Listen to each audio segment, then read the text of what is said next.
races across Missouri. Oh my God, I'm scared to death!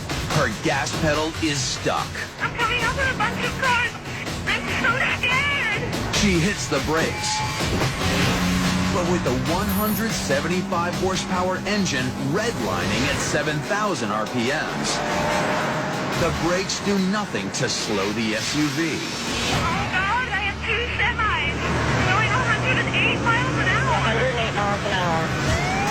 Police converge, hoping to warn other drivers ahead. But with speeds nearing 120, they struggle to even keep pace. It's time to buckle up.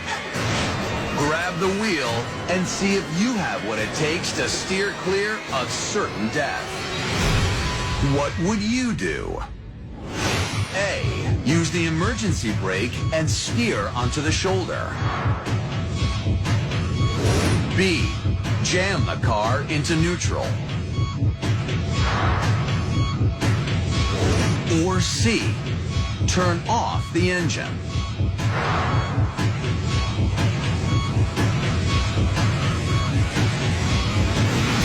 Here's what you should consider.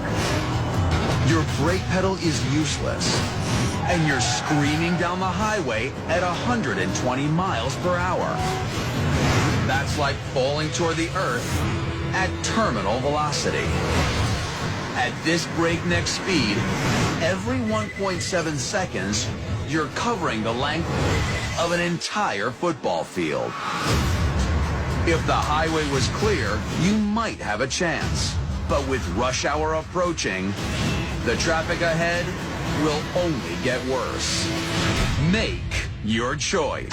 So, what would you do? Useless. You might choose to engage the emergency brake and steer onto the shoulder to slow your momentum.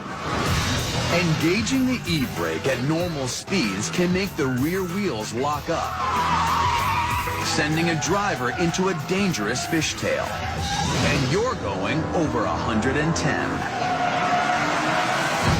Even if you manage to maintain control, trying to use the rough terrain of the shoulder will only make a bad problem worse. Into a death roll. So if you chose to use the emergency brake and steer onto the shoulder, you've made a deadly mistake.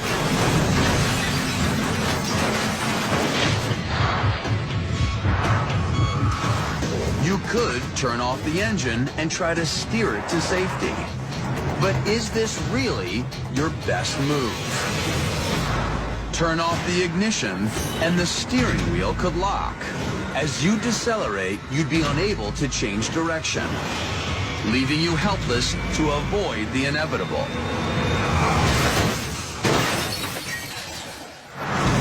If you chose to turn off your engine, you'd be locking in your fate.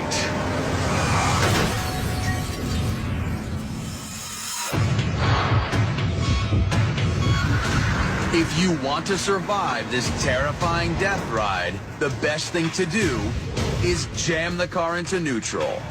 By disengaging the transmission, you disconnect the gears that join the motor to the axles. Even though your engine will continue to race out of control, by putting the car in neutral, you've cut off its ability to accelerate your vehicle forward.